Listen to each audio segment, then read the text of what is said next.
It's an incredible setup here, incredible matchmaking, incredible storytelling. Oh, you had to come here. All these fighters that step in here are warriors, and all have my respect. And I'm into this game, yeah. We'll be into this, yeah. And we are live here in the Maverick Center, here in Salt Lake City, Utah. Folks, what a night it is going to be. Historic indeed for BKFC 56. Whoever's the king of violence right here, this is going to be a great fight.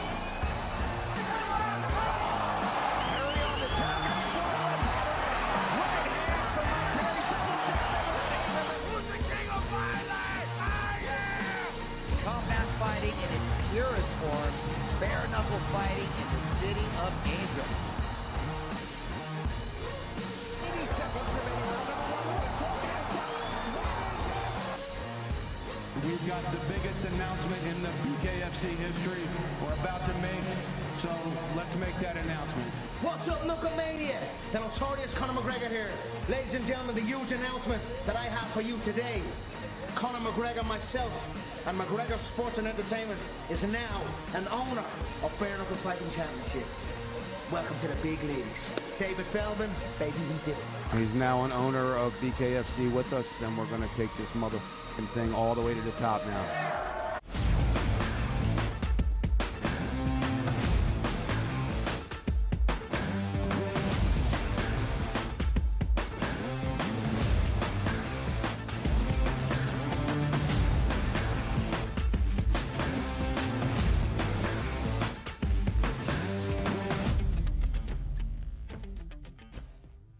Welcome to hour number 2, a second hour. I hope to be here for the entirety of these 60 minutes. He is Donnie right side. I am Ben Stevens. It is NFL game day once again. The season opens tonight in 2024 inside Arrowhead Stadium at the home of the two-time reigning Super Bowl champion Kansas City Chiefs. KC will play host to the Baltimore Ravens in a rematch of the AFC title game from a season ago.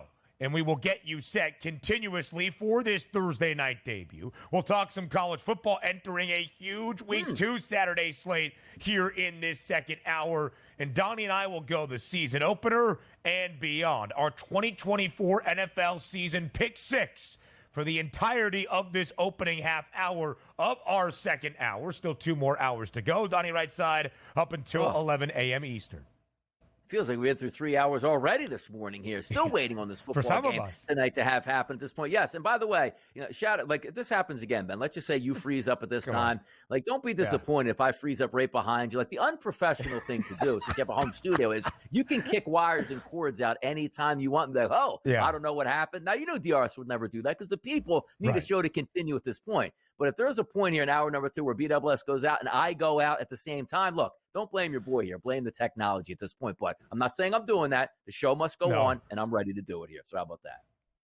I agree, DRS. I would agree with you taking the day, and then maybe we'll figure something out behind that. All right, let's dive into our pick 6. Here are the 6 categories for our season-long pick 6 in 2024. Our Super Bowl champ pick, our MVP selection, a team win total we like to the over and to the under, a division winner to keep an eye on, and a season-long player prop where Donnie and I are both going with a rookie quarterback.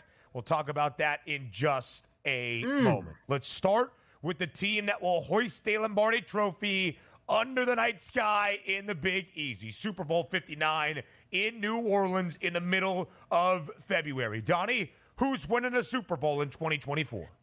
Yeah, I got the Kansas City Chiefs at a plus 550 price and just told you that. Now, to show how I've evolved in this business, Ben, there were times where I might have told you before, like, hey, Donnie, who do you think's winning the championship? I think it's the Miami Dolphins. Like, oh, no, I actually picked the Kansas City Chiefs in the next segment here, so you got to backtrack a little bit. But we're on point here to start the season. It will be the Chiefs at a plus 550 price. Why? I told you, it's Patrick Mahomes.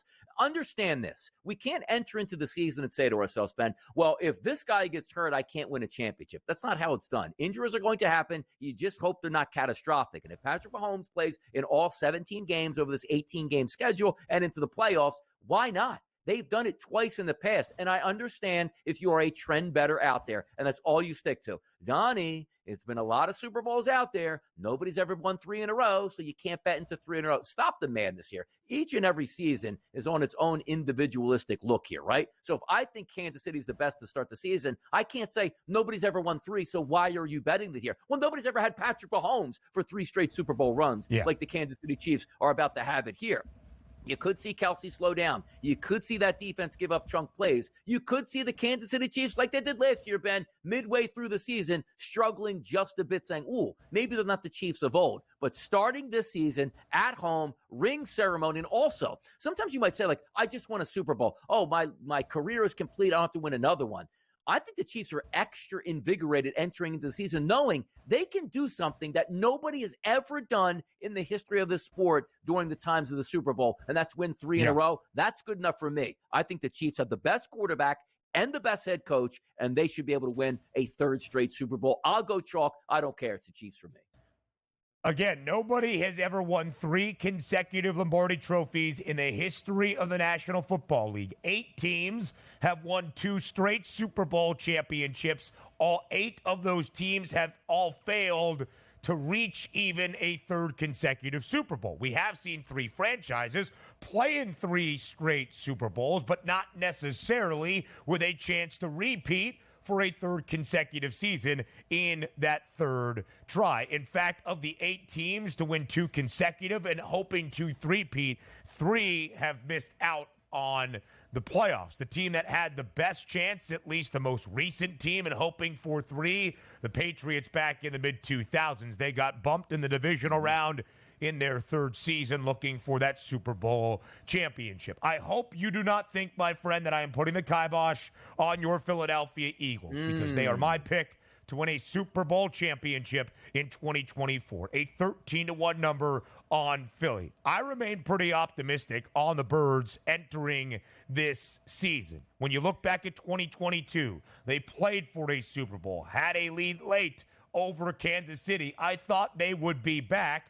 But the biggest change to Philly last year was the coordinator shift. Both Shane Steichen and Jonathan Gannon, the OC and the DC for that 2022 NFC title-winning Philadelphia team, got head coaching gigs. So enter Brian Johnson, elevated from the quarterback spot, and they brought in, of course, on the defensive side of the football, Sean Desai, and then it was Matt Patricia, and then it was Desai.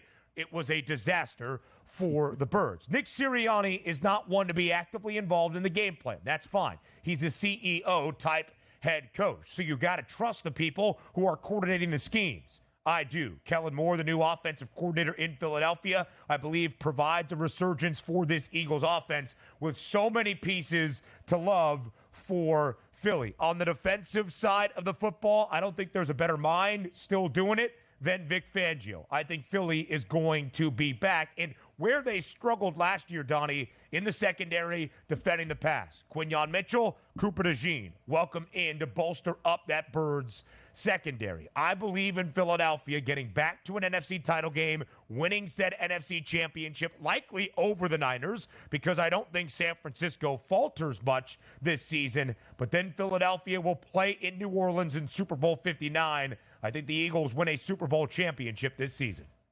Yeah, and quite frankly, there's a lot of moving pieces, but you're right about this. They're not the question marks that you had last year. Let's go over Sean Desai. Hey, look, he's going to be able to call the signals. Can he do it on a Super Bowl caliber team? He clearly couldn't, and neither could Matt Patricia or anybody else that tried to help that defense. Kellen Moore on offense. We know how good he was in Dallas. Things just didn't work out on an injured squad there for the Chargers last year, but a massive upgrade of what you had last year. So if you are Nick Sirianni and you are on the hot plate here, you might say to yourself, you know what? I hope these guys succeed because I'm going to be out of here. But it's okay. CEO head coaches work. Bill Belichick didn't call the defenses and the offenses there in New England. Neither does Mike Tomlin here. I love the CEO aspect to step back and say, let me manage my team. And the one thing's for sure, if a coach lost the locker room, Ben, like you saw the Philadelphia Eagles last year careening down the stretch, he didn't lose the players themselves. Nobody came out and said, this guy's terrible. Outside of Jalen Hurts, who apparently those two didn't get along with, you never heard of, we don't listen to this guy anymore. Otherwise, if that was the case, if 5 players said that, he would no longer be the head coach. Maybe be Bill Belichick this year for the Philadelphia Eagles. So looking forward to this season, you're right. The Eagles had to improve not just the defense itself, Ben, but did you watch down the stretch the Giants game, which was abysmal, where they got injured and also should never been playing the starters and got embarrassed? But that Tampa Bay game, everybody running wide open. That's not necessarily a talent issue. That's a scheme issue, which means the coaches couldn't get through to the players on defense. That's not happening this year. Vic Fangio's the guy that goes, wait a minute, a 2 hour practice? No, let's make it a 4 hour practice with 3 more hours of meetings. He's going to make sure you know where you're supposed to be, and that's half the battle with this Eagles defense. DRS, I'm not sure if the wife and the kid are home right now, if you need to whisper after really anchoring the show for the opening hour, but where would a second Eagles Super Bowl title in your lifetime rank among the best days you've ever had?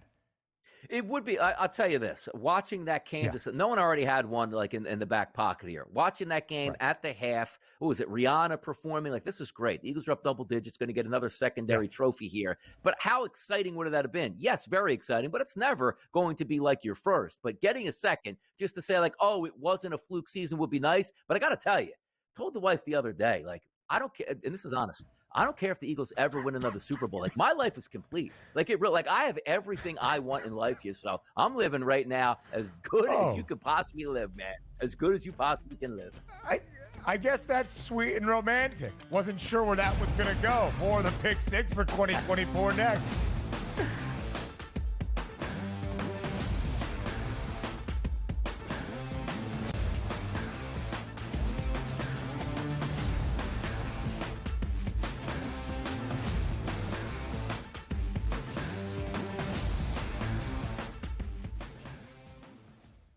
Anyone that's been to a sporting event, the atmosphere before a game, I think Game Time Decisions has that same exact atmosphere. This is our arena. This is what we do. There is going to be an energy to Game Time Decisions that you will feel night in and night out. The excitement you get when you lock your bets in, when you're figuring out what you want to do, we can zone in on the biggest games each night. I want this to be the place that people come to before the games start so they feel as ready as possible to lock in their cards. We are going to hit every single one of those markets that you need to know about. We're going to go through every single thing, and I've got a great team behind me that's going to help me get the job done. There is not going to be a better place, I promise you, than Game Time Decisions to get that new information, react to it, and be able to then bet accordingly. We will have everything at our disposal, and we will use that to our advantage. I'm Kevin Walsh. Tune into Game Time Decisions from 6 to 8 p.m. Eastern on SportsGrid.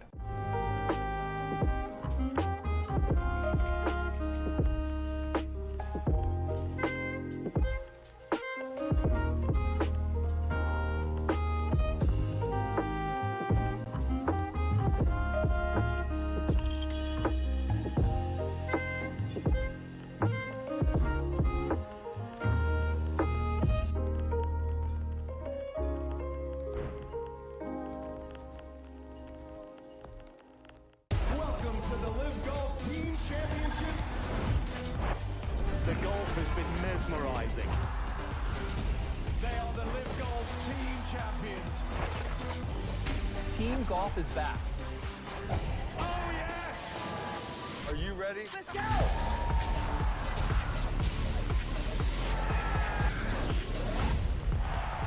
That's what champions do.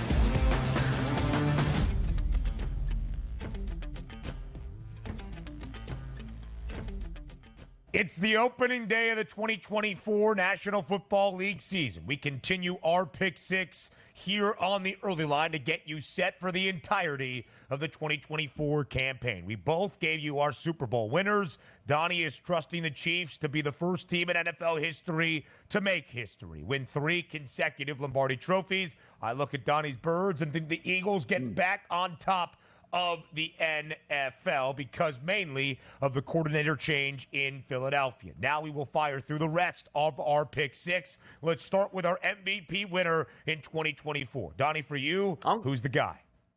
I'm going to go C.J. Stroud in this at a 12-1 price. Now, you might say, look, when you try to level out and say, what do you need to be an MVP candidate here? You actually have to have a breakout season before you're actually the MVP. And hear me out on this. So many times you see like a great offensive tackle, a great defensive lineman. You got to be at an all-pro level, Ben, before what? You get voted to the all-pro team. Same thing in the NBA. Remember Joel Embiid had a couple MVP seasons, not able to break through, finally broke through when you knew you were ready for him. And I feel like we might be ready for CJ Stroud, even though he's young and it's his second year. He was in that MVP race in December last year, going toe-to-toe with the likes of Patrick Mahomes and also Lamar Jackson. And if I look at the way he's performed in the preseason, they're a better football team now. They're not going to surprise us by saying like, oh, I wonder if he can do that on the next weekend. I think they can win that division. I think they will win that, which would mean they're going to be probably a top 2-3 seed at least in the AFC. And heaven forbid, we talk about MVP candidates. You don't get voted on the MVP through the playoffs and the Super Bowl. This is a regular season award.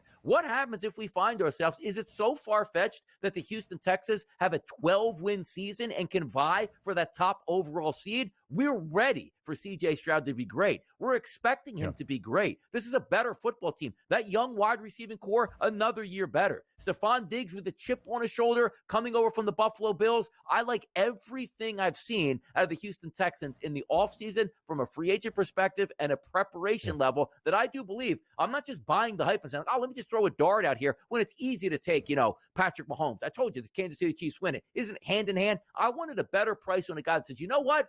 There might be a chance that the Texans could get a top 2 seed. And why not take a 12-1 price on a great young quarterback that showed us as a rookie he's ready to be at an MVP level, Ben? NDRS, when you look at the last 6 years of Super Bowl winners, you mentioned Patrick Mahomes and Lamar Jackson. We have seen only 3 MVP winners. Lamar has 2, Pat has 2, Aaron Rodgers has 2. I think we get some new blood injected into this award category this year. Hard to argue C.J. Stroud, one of 5 rookie quarterbacks in the history of the NFL to throw for 4,000 yards or more, the third most ever in a rookie season, 4,108.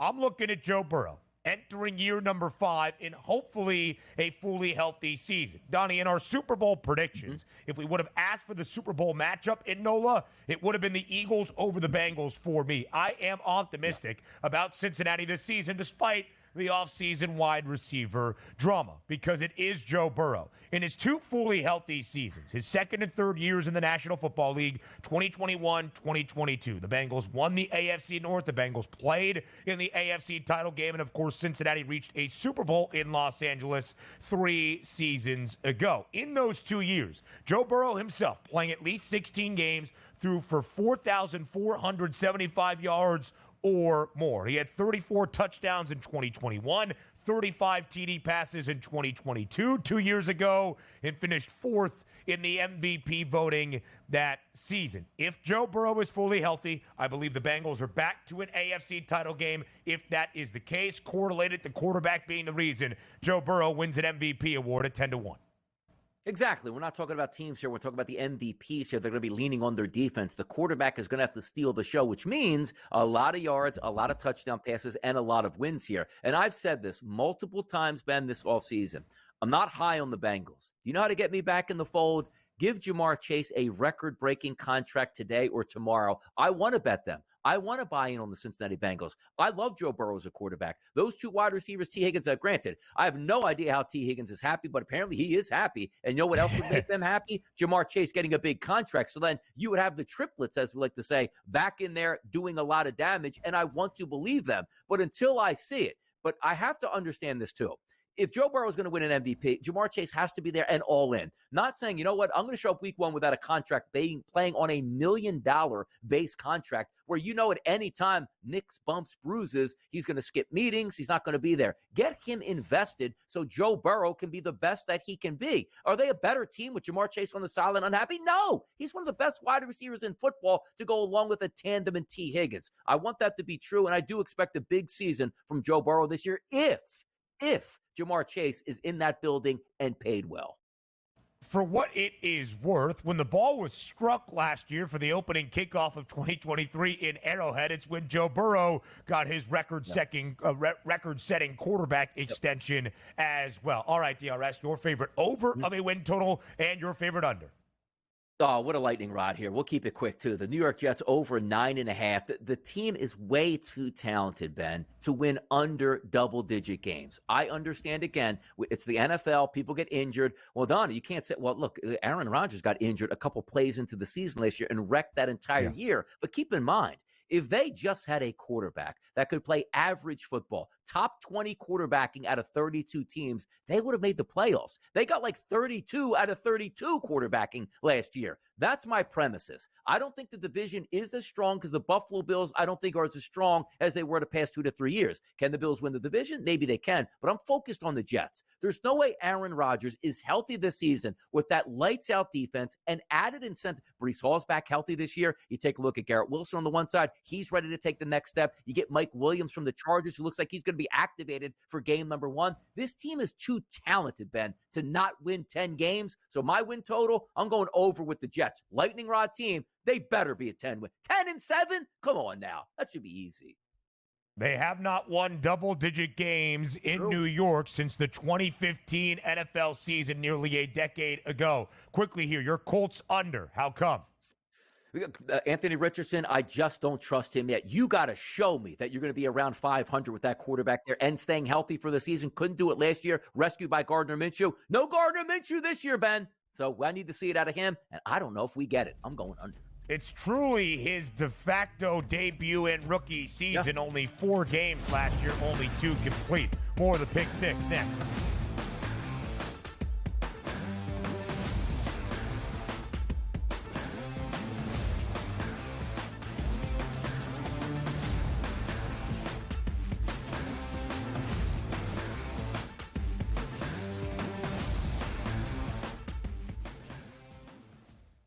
Anyone that's been to a sporting event, the atmosphere before a game, I think Game Time Decisions has that same exact atmosphere.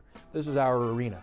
This is what we do. There is going to be an energy to Game Time Decisions that you will feel night in and night out. The excitement you get when you lock your bets in, when you're figuring out what you want to do, we can zone in on the biggest games each night. I want this to be the place that people come to before the games start so they feel as ready as possible to lock in their cards. We are going to hit every single one of those markets that you need to know about. We're going to go through every single thing, and I've got a great team behind me that's going to help me get the job done. There is not going to be a better place, I promise you, than Game Time Decisions to get that new information, react to it, and be able to then bet accordingly. We will have everything at our disposal, and we will use that to our advantage. I'm Kevin Walsh. Tune into Game Time Decisions from 6 to 8 p.m. Eastern on SportsGrid.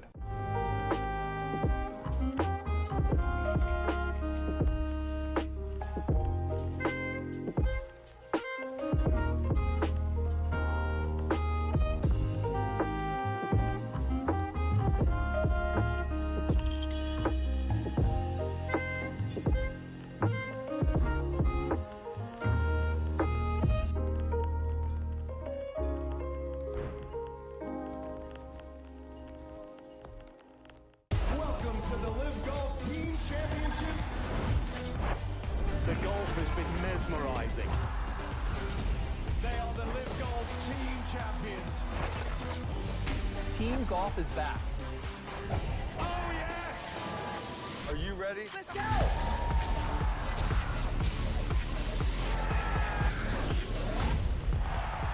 That's what champions do.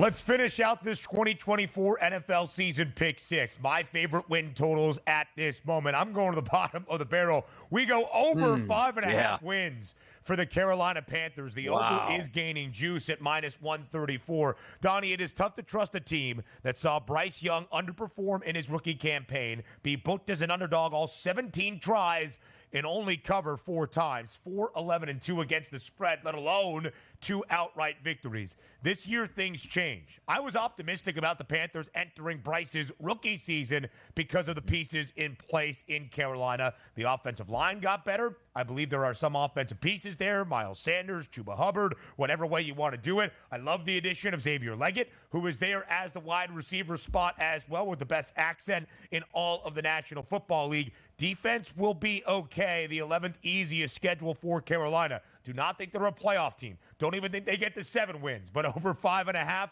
I think Carolina can do that. And give me the Patriots under with some plus money. If you find 4 wins on this resume for the Pats, congrats. They're going to be booked as an underdog in all 17 games. Can they cover numbers? Maybe. Can they win games? No. Can they stumble into a couple? Sure. They were a 4-win football team last year under Belichick in his final and 24th season in New England. It was the only time they won less than 7 games. I don't expect it to be better this year. Patriots under 4.5 wins. If you want to entice me with an alternate win total under of 3.5 or even more plus money, I would hear you out.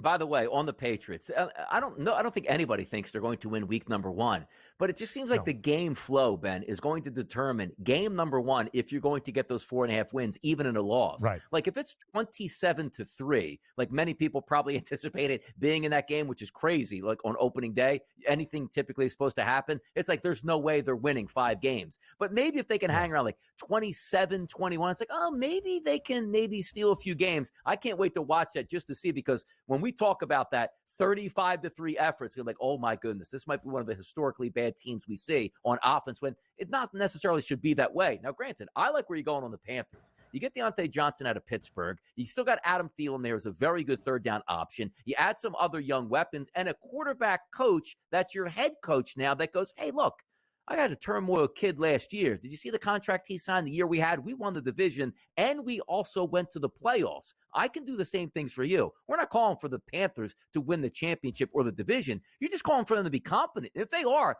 a competent football team, Ben, gets at least the 6 wins here. So I like where you're going with that one with the Panthers.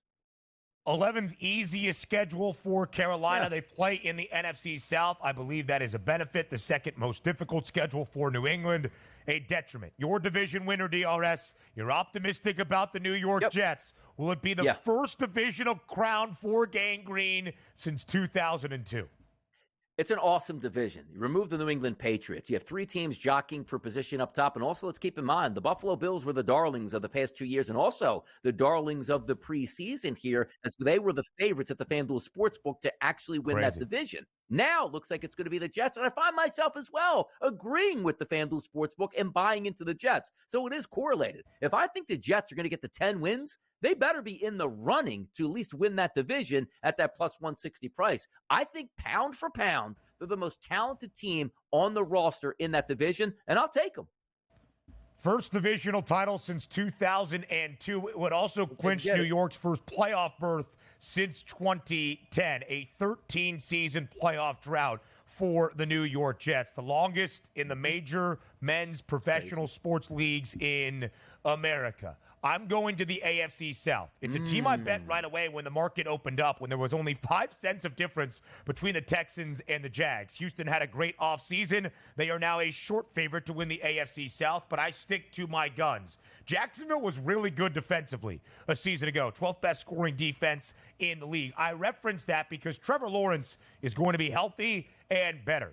The Jacksonville Jaguars got off to an 8-3 start before they dropped 5 of their final 6 games. When they got off to an 8-3 start entering December, they were 8-3 and a minus 1,000 favorite to win the AFC South. They had the second easiest schedule in what we expect to be a competitive division. Jacksonville plus 290. Season-long prop. Fire it away, DRS. Jaden Daniels over 575.5 rushing yards, a rookie quarterback that has electric legs out there. Hey, that first read isn't open, Ben. We're not going to the second. We are running. Yes, I love it. Go, Jaden. How about a team captain in Mile High? Bo Nix over 28.5. The number is now north of 3,000. Russell Wilson threw for 3,070 yards last year. Bo Nix will better that. The Mouth in the South joins us next on the Early Line.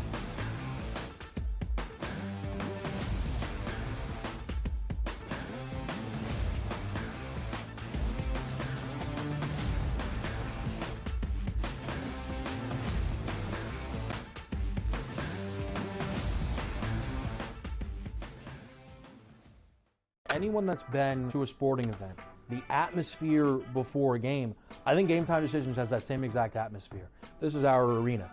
This is what we do. There is going to be an energy to Game Time Decisions that you will feel night in and night out. The excitement you get when you lock your bets in, when you're figuring out what you want to do, we can zone in on the biggest games each night. I want this to be the place that people come to before the games start so they feel as ready as possible to lock in their cards. We are going to hit every single one of those markets that you need to know about. We're going to go through every single thing, and I've got a great team behind me that's going to help me get the job done. There is not going to be a better place, I promise you, than Game Time Decisions to get that new information, react to it, and be able to then bet accordingly. We will have everything at our disposal, and we will use that to our advantage.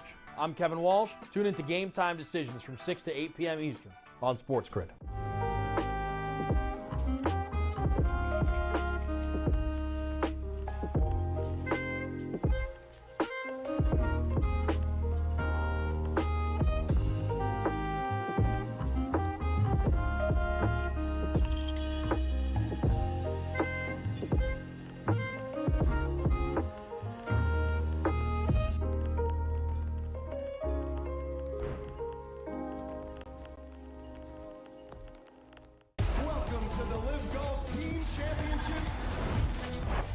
The golf has been mesmerizing.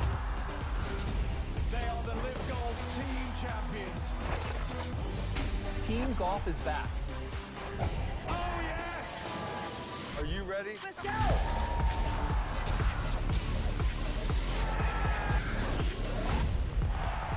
That's what champions do.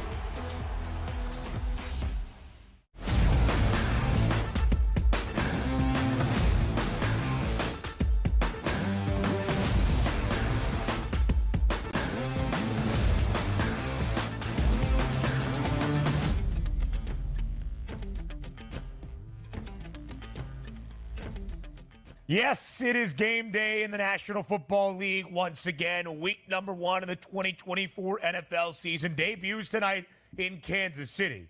But after this Thursday night into a Friday in Sao Paulo, make sure you are salivating for Saturday in week number 2. What a great weekend 2 slate that we have in college football. And to welcome us into week number 2 in the second full Saturday, it is Mark Zinno, known as the Mouth in the South, here on the early line. Zinno, thank you so much for joining us here on this Thursday. Gentlemen, it's just a wonderful day to be an American. It's a wonderful day to talk about college football. And DRS is simpatico with me today. Ben, you have your mindset on other things, so I'm sure this will be a very good segment for us. See, that's not true. Other things would have actually worked if this was still the NFL segment. My mind is solely on college football, so now we talk some CFB. Again, in this time, in September now, it's like the George Costanza meme. It's soup season. I got to start shifting into that. Mark Zinno becomes the Mouth in the South, and now it's time for his SEC picks.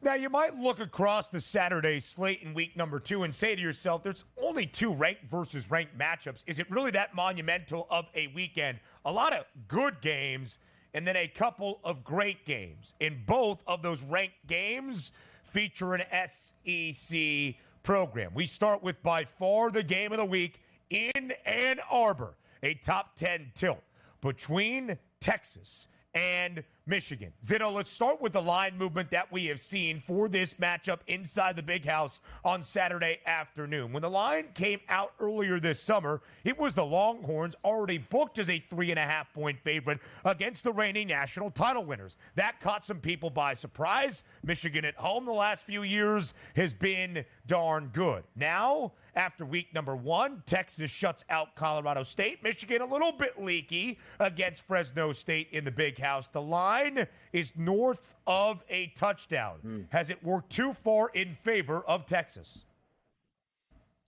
I think the line is about right. You look at that total, though, you start to get into a range where you're asking yourself, how does an under come in and Texas still cover the number? right? Like you have to get into this range where you're sitting there at 28, 28-17 kind of final that gets you where it is. I mean, it's just those kind of numbers when you look at it. And I don't know that necessarily favors Texas. You have to rely on Michigan's defense here. You mentioned they were leaky, right?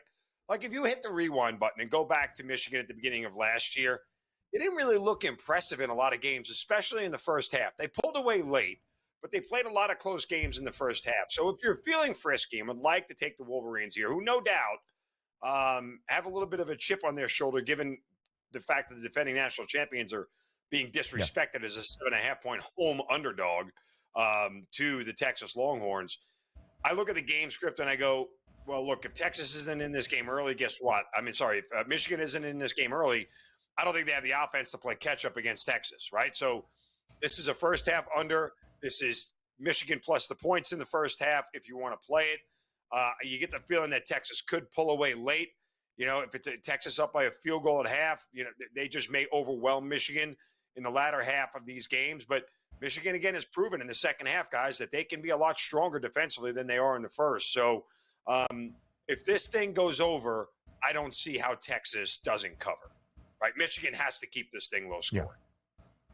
Let me ask you a question here, Mark, too, because being a handicapper, this is always a tricky part in the season. Play one game. Everybody has their referendum already in the season. This team stinks. This team's great. Oh, my goodness. And then you move on to week number 2. So we look at that Texas-Michigan game, opening up at 3.5, now sits at 7.5. Why? Michigan didn't look all that great last week against Fresno State. Texas looked like they could be world beaters. Granted, 2 different teams, 2 different places. We understand that. But now we take a look at NC State and Tennessee. You saw last week, Tennessee, easy victory, 5.5 opening line, goes to 7.5, even 8.5 at some other outlets right now. And NC State didn't look all that great last week. How do we handle the bias, just from our own eyes, Mark, from weeks 1 to weeks 2, and how do you handicap that?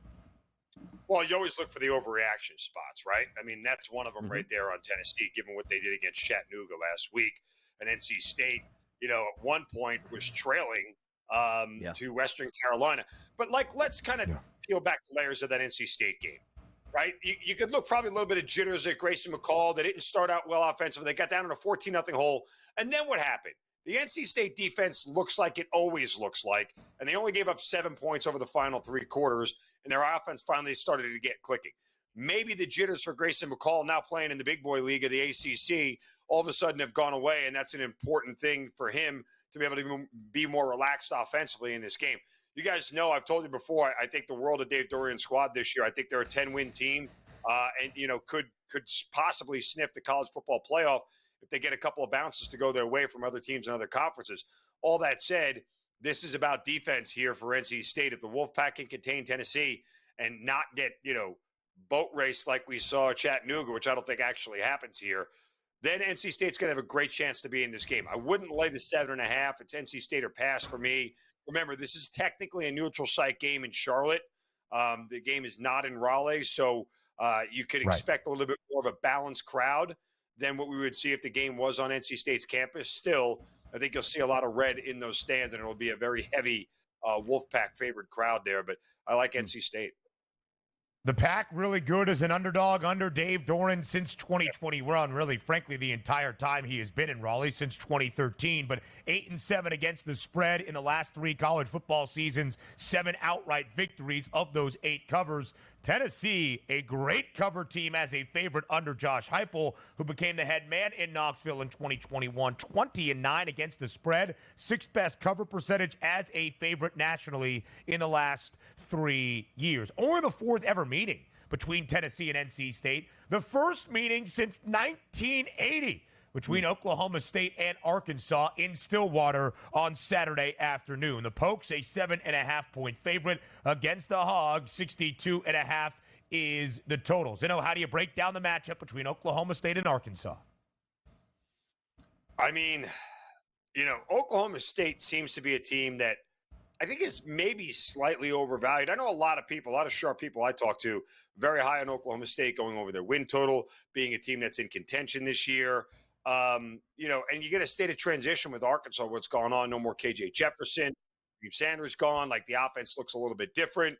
Oklahoma State, it boils down to, do you trust this offense? I mean, it's hard for me to lay more than a touchdown with a run-first offense and a limited quarterback in Garrett Bowman that makes me feel like they're not going to be able to separate from teams of like talent. Arkansas's got a lot to prove here.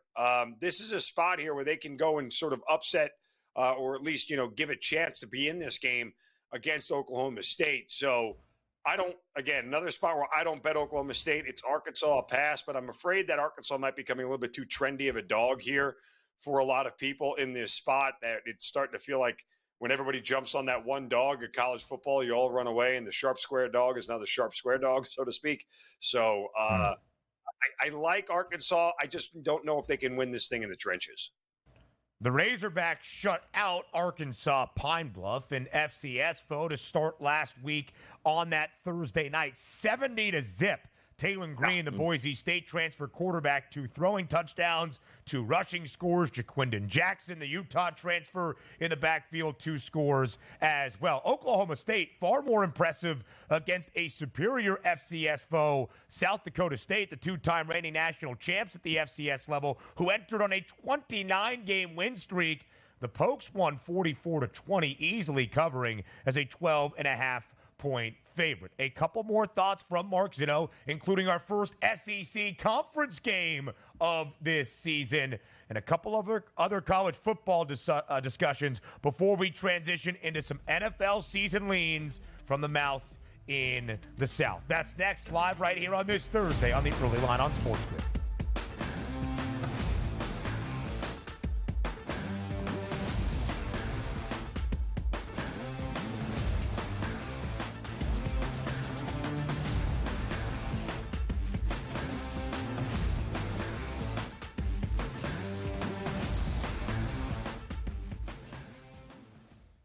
Anyone that's been to a sporting event, the atmosphere before a game, I think Game Time Decisions has that same exact atmosphere.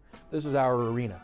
This is what we do. There is going to be an energy to Game Time Decisions that you will feel night in and night out. The excitement you get when you lock your bets in, when you're figuring out what you want to do, we can zone in on the biggest games each night. I want this to be the place that people come to before the games start, so they feel as ready as possible to lock in their cards. We are going to hit every single one of those markets that you need to know about. We're going to go through every single thing, and I've got a great team behind me that's going to help me get the job done. There is not going to be a better place, I promise you, than Game Time Decisions to get that new information, react to it, and be able to then bet accordingly. We will have everything at our disposal, and we will use that to our advantage.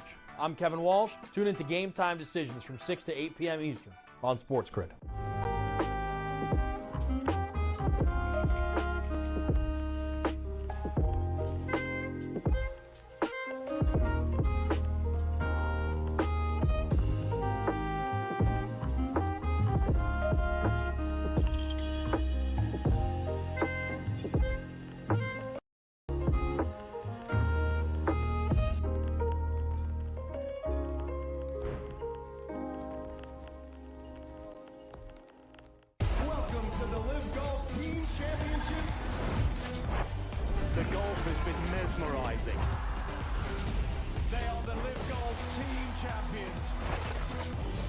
Team golf is back.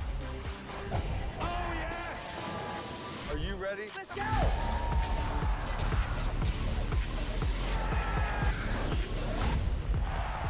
That's what champions do.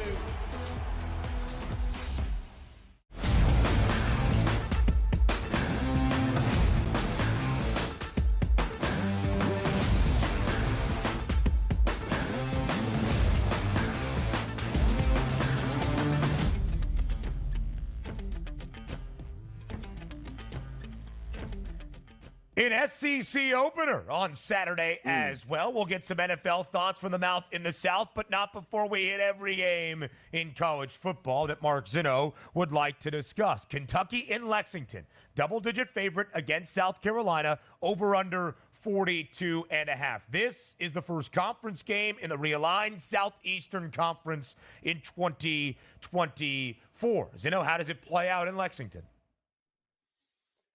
I mean, I feel like Kentucky and Mark Stoops and what they've done have put together a pretty good brand of football where they run the ball, they play really good defense, and they control the clock, and they sort of grind you down here over the course of 4 quarters.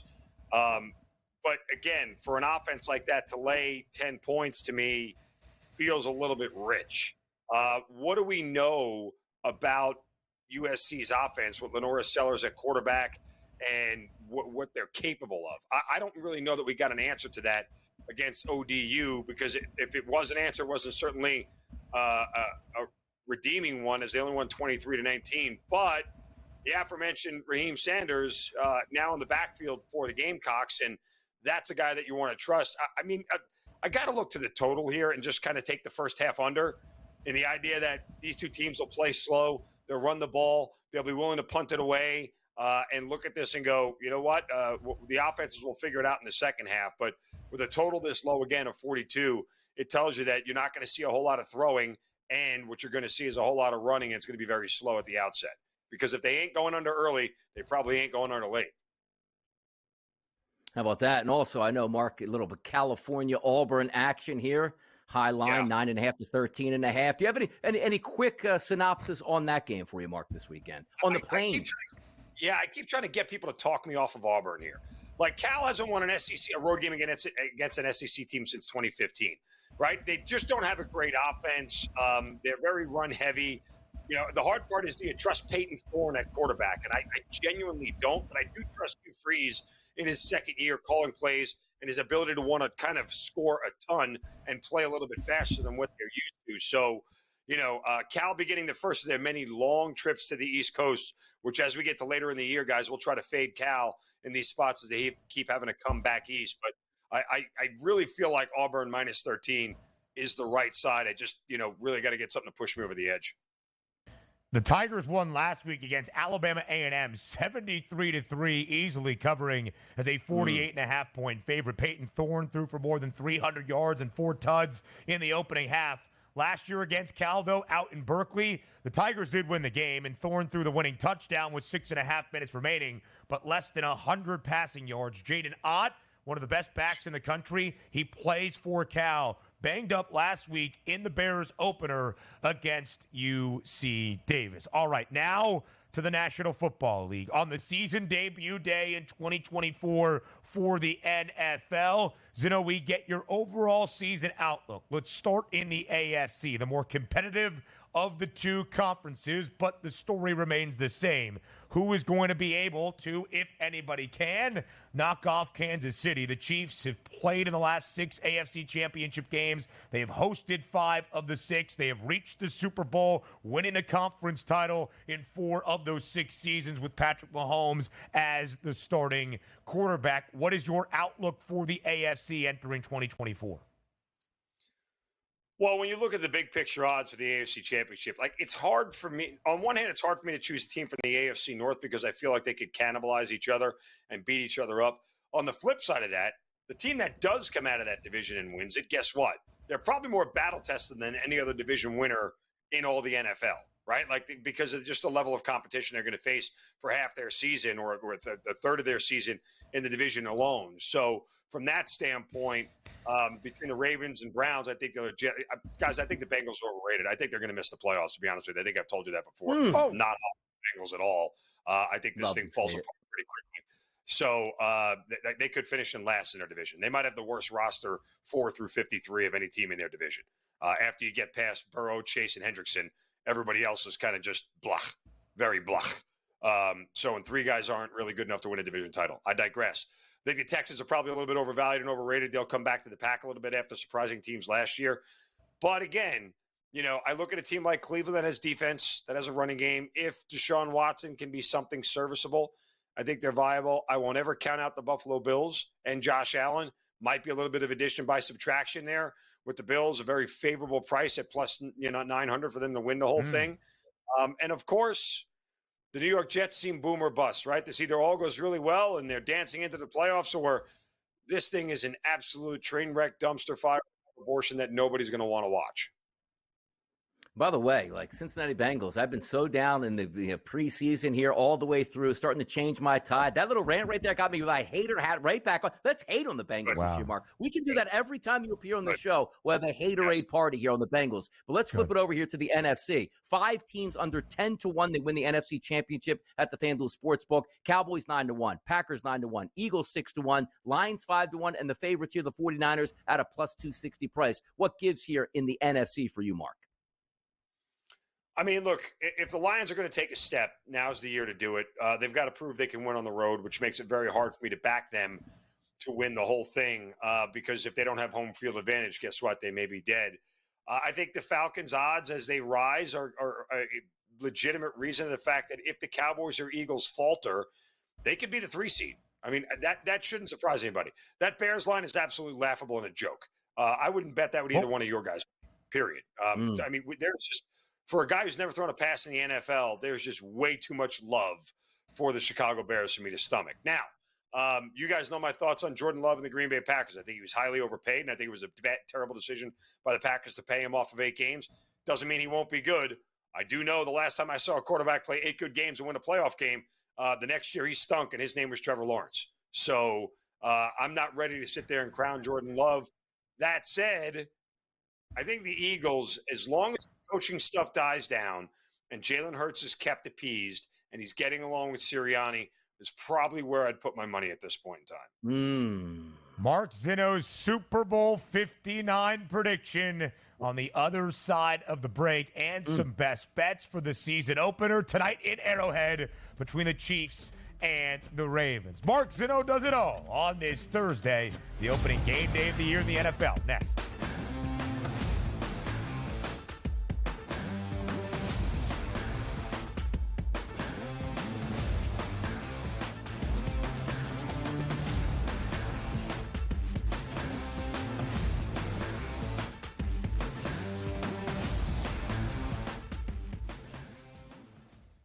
Anyone that's been to a sporting event, the atmosphere before a game, I think Game Time Decisions has that same exact atmosphere. This is our arena. This is what we do. There is going to be an energy to Game Time Decisions that you will feel night in and night out. The excitement you get when you lock your bets in, when you're figuring out what you want to do, we can zone in on the biggest games each night. I want this to be the place that people come to before the game starts so they feel as ready as possible to lock in their cards. We are going to hit every single one of those markets that you need to know about. We're going to go through every single thing, and I've got a great team behind me that's going to help me get the job done. There is not going to be a better place, I promise you, than Game Time Decisions to get that new information, react to it, and be able to then bet accordingly. We will have everything at our disposal, and we will use that to our advantage. I'm Kevin Walsh. Tune into Game Time Decisions from 6 to 8 p.m. Eastern on SportsGrid.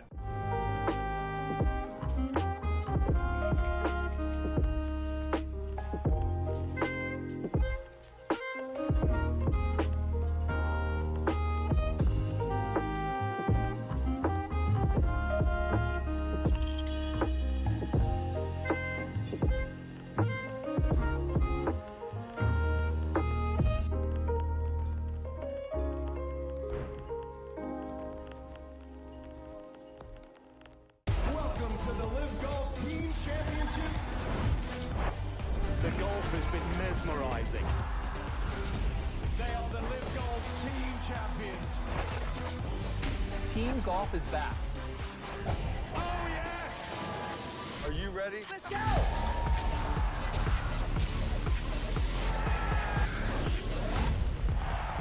That's what champions do.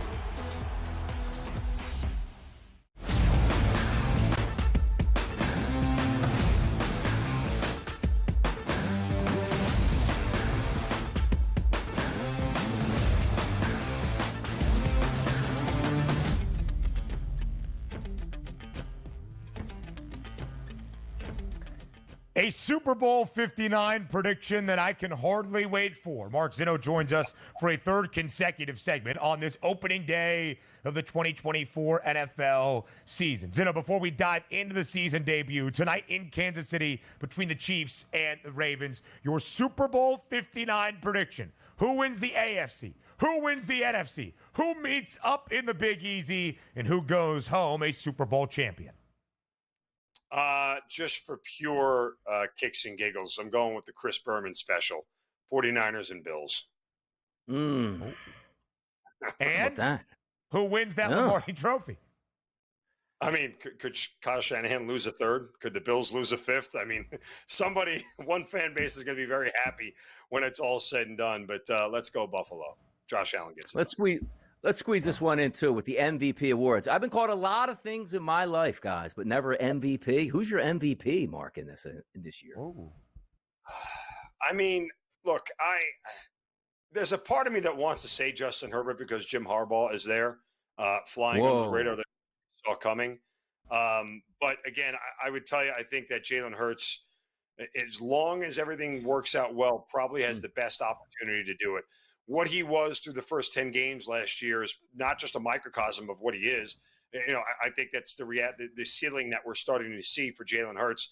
And does it all come together for him this year is where I would probably go. Jalen Hurts, the quarterback of the Philadelphia Eagles. All right, let's go to game number 1 tonight in Arrowhead between the Chiefs and the Ravens. 3.5-point spread, or 3-point spread, in favor of Kansas City. Total at 46.5. So, Zinno, when you see these numbers for the AFC Championship game rematch in the start of 2024, what is your first inclination? Well, I looked right to the total initially because these NFL season openers are typically lower scoring. And more specifically, I'll take the first half under at 23.5. Look, here's what happens, okay, to the defending Super Bowl champion. There's a lot of pomp and circumstance. There's a lot of celebrations. There's a lot of fireworks. There's a lot of this, that, and the other. You know what? There's not a lot for the defending Super Bowl champion. Focus on the actual game, right? Like, because you can't have it happen. Because people got to get rings and banners got to get dropped and people have to be celebrated and everything else. And the whole crowd is into it. And there's so much of an energy drop-off when the game actually starts from all those festivities that usually it's a little bit sluggish, right? Even last year, the Chiefs in their offensive output in the first game of the season, sluggish against the Lions, which is why they won that game. Final there, I think it was 21-17, if I remember, somewhere in that range, but it stayed way under, 40. I think you get the same thing here. I think it stays under the total for the game, but more specifically, I think it stays under the total 23.5 in the first half. We know the Ravens are a run-first team. Is Todd Monken dumb enough to walk away from it again? Probably. Yeah, I mean, there is that whole thing. He could be dumb enough to do that. Yeah. But, again, I think given these defenses and how well they know each other at this point, that we see a lower scoring first half. Mark, how about some quarterback props in this game? 2 MVPs coming into it, Lamar Jackson and Patrick Mahomes. Obviously, most people will be looking towards the running of Lamar Jackson as opposed to the passing. But could we see both of these guys go over 266.5 for Mahomes and 217.5 for Lamar Jackson in the air tonight?